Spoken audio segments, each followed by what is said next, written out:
तर दिवसभर बसले आणि संध्याकाळच्या वेळेला आहे ना कामाला लागलेले होते. तर साय विरजायला टाकताना मी बघितलं तर दह्याचा डब्बा आहे ना गच्च भरलेला होता. म्हटलं चला आता बाकीचे कामं आहेत ना सगळे बाजूला ठेवून देते आणि अगोदर आहे ना ताक करून लोणी काढून घेते आणि म्हटलं चला आता बाकीचे कामं आहेत ना नंतर करता येतील, पण हे काम करून घेते कारण की मला साय पण विरजायला टाकायला दुसरा डब्बा भरावा लागेल, त्याच्यापेक्षा हेच करून घेते. आणि जास्त दिवस जर दही ठेवलं ना तर खूप असा खराब वास येतो. त्याच्यामुळे 8-10 दिवसालाच आहे ना हे लोणी काढून घेतलं ना तर बरं पडतंय.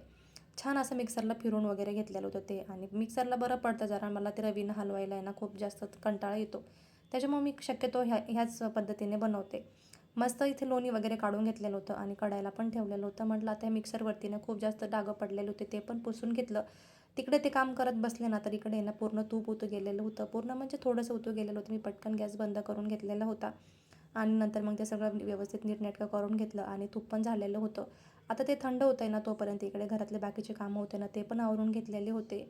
तूप छानपैकी असं थंड झालेलं होतं. त्याला लगेच ना डब्यात पण भरून ठेवलेलं होतं. सारखं हलवत राहिलं ना तुपाला की तूप काय खाली लागत नाही, त्याच्यामुळे छान मस्त पण तूप होतं.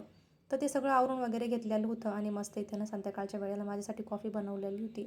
आता व्हिडिओच्या नादामध्ये ना थोडीशी कॉफी कडू झालेली होती आणि ब्लॅक कॉफी त्याच्या अगोदरच कडू असते आणि त्यातली त्यात अजून जास्त कॉफी पडली होती, त्यामुळे खूपच जास्त कडू झालेली होती. इथे तूप उतू गेलं होतं ना त्याच्यामुळे अगोदर म्हटलं चला आता स्वयंपाकाला लागायचं आहे ना, तर सगळं गॅस वाटा किचन हे ना सगळं पूर्ण नीटनेटकं व्यवस्थित आवरून घेते. कारण की किचन वाट्यावरती जास्त पसारा असला ना की स्वयंपाक करायला ना खूप जास्त कंटाळा येतो.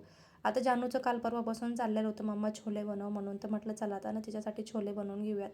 तर इथे मस्त ना छोले वगैरे भिजत ठेवलेले होते. त्याच्यामध्ये एक बटाटा टाकलं, हळद, मीठ आणि तेल टाकून कुकरला लावून घेतलेलं होतं ते, आणि नंतर म्हटलं चला आता इथे ना भाजीची आणि बाकीच्या स्वयंपाकाची पण तयारी करून घेऊयात. सगळा स्वयंपाक वगैरे आवरून आहे ना जेवण पण केलेलं होतं.